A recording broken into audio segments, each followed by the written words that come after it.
Manager ने उस बूढ़े बाबा को भिखारी समझकर धक्के मारकर होटल से बाहर निकाल दिया और पानी तक नहीं दिया। लेकिन थोड़ी बार देर बाद जब होटल के बड़े मालिक ने आकर उस बुजुर्ग के पैर छुए तो वहां खड़ा हर शख्स थर थर कांपने लगा। दोस्तों, आज की कहानी हमारे समाज की उस कड़वी सच्चाई को बयां करती है जहां इंसान की परख उसके कपड़ों से की जाती है, न कि उसके संस्कारों से।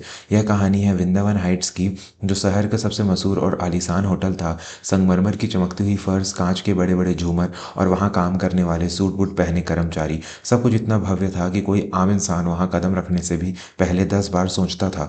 मई का महीना था और आसमान से आग बरस रही थी। दोपहर के करीब 2 बजे थे। चिलचिलाती धूप में एक बुजुर्ग जिनका नाम काशीनाथ था, होटल के विशाल गेट के सामने आकर रुके। काशीनाथ जी की उम्र लगभग 70 साल रही होगी। उनके चेहरे पर झुर्रियां थी, सिर पर एक पुराना सा गमछा बंधा हुआ था और उन्होंने धोती कुर्ता पहन रखा था जो जगह जगह से थोड़ा मैला हो चुका था। उनके पैरों में टूटी हुई हवाई चप्पल थी और होंठ प्यास से पूरी तरह सूख चुके थे। काशीनाथ जी गांव से आए थे और शहर की इस चकाचौंध से बिल्कुल अनजान थे। उन्हें बस थोड़ी सी छांव और 2 घूंट पानी की तलाश थी। होटल की भव्यता देखकर वे थोड़ा हिचकिचाए, लेकिन प्यास इतनी ज्यादा थी कि उन्होंने हिम्मत जुटाई और लड़खड़ाते कदमों से होटल के कांच के दरवाजे की तरफ बढ़े। जैसे ही काशीनाथ जी ने होटल की लॉबी में कदम रखा, वहां की ठंडी हवा ने उन्हें थोड़ी राहत दी। लेकिन यह राहत बस कुछ ही पलों की थी। रिसेप्शन पर खड़ी एक महिला कर्मचारी जिसका नाम रिया था, उसने काशीनाथ जी को ऊपर से नीचे तक देखा। उसकी नजरों में हिकारत थी। उसने तुरंत अपने पास खड़े गार्ड को इशारा किया। तभी वहां होटल का जनरल मैनेजर विक्रम आया। विक्रम एक घमंडी और रुतबे वाला आदमी था। उसे अपने पद और अपने सूट बूट पर बहुत गुमान था। विक्रम ने काशीनाथ जी को देखते ही अपनी नाक सिकोड़ ली, मानो उन्हें देखकर उसे घिन आ रही हो। काशीनाथ जी ने बड़ी ही विनम्रता से हाथ जोड़कर कहा, बेटा मैं बहुत दूर से आया हूँ, गला सूख रहा है, क्या थोड़ा पानी मिल जाएगा? बस पानी पीकर चला जाऊंगा। विक्रम ने जोर से हंसते हुए कहा, पानी? अरे ओ बाबा, तुम्हें यह जगह कोई प्याऊ नजर आती है? यह शहर का सबसे महंगा होटल है। यहाँ पानी भी पैसों से मिलता है और तुम्हारे जैसे फटे हाल लोगों के लिए यहाँ कोई जगह नहीं है। निकलो यहाँ से और कहीं और जाकर भीख मांगो। काशीनाथ जी की आंखों में आंसू आ गए। उन्होंने फिर से विनती की, बेटा मैं भीख नहीं मांग रहा, बस प्यास लगी है। मैं तो बस थोड़ी देर यहाँ सोफे पर बैठकर सांस लेना चाहता था, मुझे चक्कर आ रहे हैं। यह सुनकर विक्रम का गुस्सा 7वें आसमान पर पहुंच गया। वह चिल्लाया, गार्ड, इस बुड्ढे को अभी के अभी धक्के मारकर बाहर निकालो। अगर इसने हमारे सोफे पर बैठने की कोशिश की तो हमारे वीआईपी गेस्ट क्या सोचेंगे? इसकी वजह से होटल की क्लास खराब हो रही है। गार्ड्स ने विक्रम के आदेश का पालन किया और काशीनाथ जी की बाह पकड़कर उन्हें घसीटते हुए होटल के बाहर कांच के दरवाजे से बाहर चिलचिलाती धूप में खड़ा कर दिया। काशीनाथ जी का दिल इस अपमान से टूट गया था। वे अपमान की घूंट पीकर वहीं सड़क के किनारे होटल की दीवार से सटक कर बैठ गए। धूप सीधी उनके सिर पर पड़ रही थी। दोस्तों, कहानी में आगे बढ़ने से पहले अगर आप भी मानते हैं कि बुजुर्गों का सम्मान करना हमारा सबसे बड़ा धर्म है, तो चैनल को अभी सब्सक्राइब करें और बेल आइकन जरूर दबाएं, ताकि ऐसी ही दिल को छू लेने वाली कहानियां आप तक पहुंचती रहे। उसी होटल में एक लड़का काम करता था जिसका नाम था सूरज। सूरज की उम्र मुश्किल से 20 साल थी। वह वहाँ साफ सफाई और छोटे मोटे काम करता था। सूरज एक गरीब परिवार से था, लेकिन उसके माता पिता ने उसे संस्कार बहुत ऊंचे दिए थे। वह कांच के दरवाजे के पीछे खड़ा होकर यह सब देख रहा था। जब मैनेजर विक्रम ने उस बुजुर्ग को धक्के मारकर निकाला तो सूरज का मन भर आया। उसे उस बुजुर्ग में अपने दादाजी की छवि दिखाई दी। विक्रम के वहां से जाते ही सूरज चुपके से किचन की तरफ भागा। उसने एक ठंडे पानी की बोतल ली और अपने हिस्से का टिफिन, जो वह दोपहर के खाने के लिए लाया था, उसे भी उठा लिया। नजर बचाते हुआ होटल के पीछे दरवाजे से बाहर निकला और दौड़कर काशीनाथ जी के पास पहुंचा। काशीनाथ जी धूप में बेसुध से बैठे थे। सूरज ने जल्दी से उन्हें छांव में बिठाया और पानी की बोतल उनके मुंह में लगाई। पानी पीते ही काशीनाथ जी की जान में जान आई। सूरज ने अपना टिफिन खोलते हुए कहा, बाबा यह लीजिए, थोड़ा खाना खा लीजिए। आपको देखकर लगता है कि आप सुबह से भूखे हैं। मेरे पास बस यही है, लेकिन यह घर का बना साफ खाना है। काशीनाथ जी ने सूरज के सिर पर हाँफता हुआ हाथ रखा और रुआसे होकर बोले, जुग जुग जियो बेटा, भगवान तुम्हारा भला करे। अंदर उस बड़े साहब ने तो मुझे जानवर समझकर भगा दिया, लेकिन तुमने मुझे इंसान समझा। क्या नाम है तुम्हारा? सूरज ने मुस्कुराते हुए कहा, बाबा मेरा नाम सूरज है, मैं यहाँ छोटा मोटा काम करता हूँ। आप उस मैनेजर की बातों का बुरा मत मानिए, वह थोड़े गुस्से वाले हैं। आप आराम से यह खाना खाइए। काशीनाथ जी ने खाना खाया और सूरज से बातें करने लगे। सूरज को पता भी नहीं चला कि कब आधा घंटा बीत गया। तभी अचानक होटल के सामने हलचल तेज हो गई। सायरन की आवाजें आने लगी और काले रंग की 3-4 महंगी गाड़ियां होटल के पोर्च में आकर रुकी। होटल का पूरा स्टाफ, रिसेप्शनिस्ट, रिया और मैनेजर विक्रम सब भागते हुए बाहर लाइन लगाकर खड़े हो गए। विक्रम ने अपनी टाई ठीक की और चेहरे पर बनावटी मुस्कान ले आया। आज होटल के असली मालिक श्रीमान रायचंद जी और उनके बेटे, जो विदेश से पढ़कर लौटे थे, होटल का निरीक्षण करने आ रहे थे। विक्रम जानता था कि अगर उसने मालिक को खुश कर दिया तो उसकी तरक्की पक्की है। गाड़ी का दरवाजा खुला और उसमें से एक नौजवान सुदर्शन व्यक्तित्व वाला आदमी उतरा। वह रायचंद जी का बेटा आर्यन था। उसके पीछे पीछे होटल के बड़े मालिक रायचंद जी उतरे। विक्रम हाथ में फूलों का गुलदस्ता लेकर आगे बढ़ा और झुककर बोला, सर, वृंदावन हाइट्स में आपका स्वागत है। सब कुछ एकदम तैयार है, चलिए मैं आपको लॉबी में ले चलता हूँ।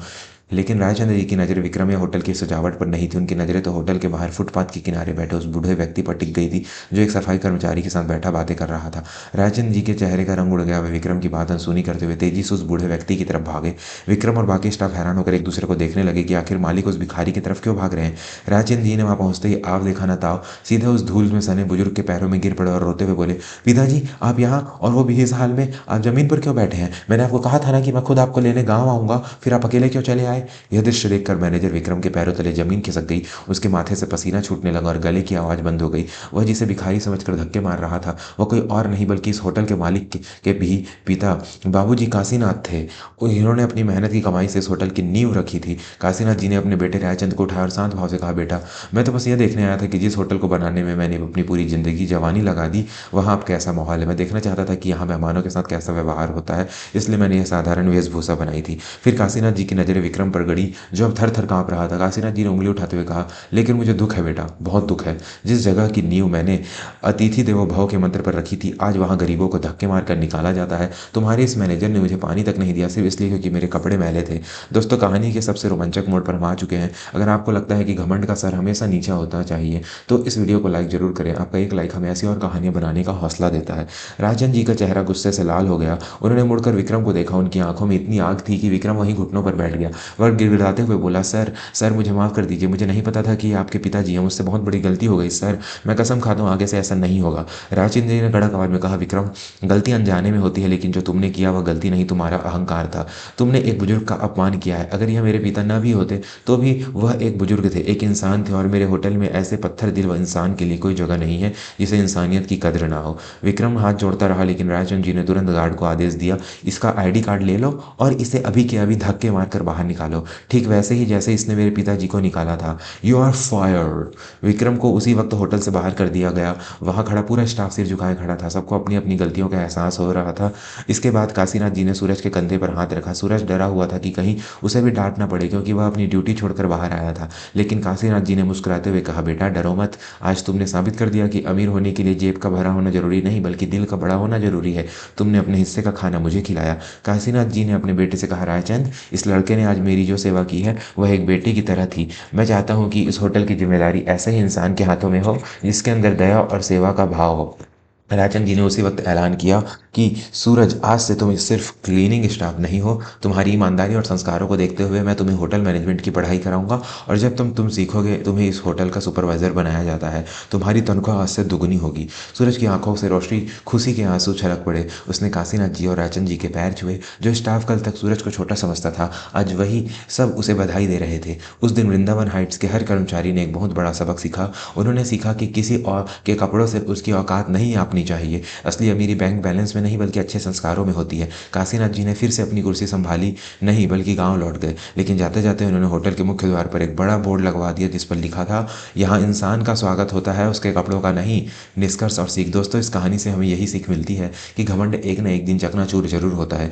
पद और प्रतिष्ठा आज है कल नहीं रहेंगी लेकिन आपका व्यवहार और आपके कर्म हमेशा याद रखे जाएंगे। किसी को छोटा समझने की भूल कभी न करें क्योंकि वक्त का पहिया कब घूम जाए और कब राजा रंक बन जाए कोई नहीं जानता। आपको सूरज का व्यवहार कैसा लगा और क्या विक्रम के साथ जो हुआ वह सही था? अपनी राय हमें नीचे कमेंट बॉक्स में लिखकर जरूर बताएं। जाते जाते एक छोटी सी गुजारिश, अगर इस कहानी ने आपके दिल को छू लिया है तो कृपया चैनल को सब्सक्राइब करें और इस वीडियो को अपने परिवार और दोस्तों के साथ शेयर करें। बड़ों का सम्मान करें। खुश रहें। धन्यवाद।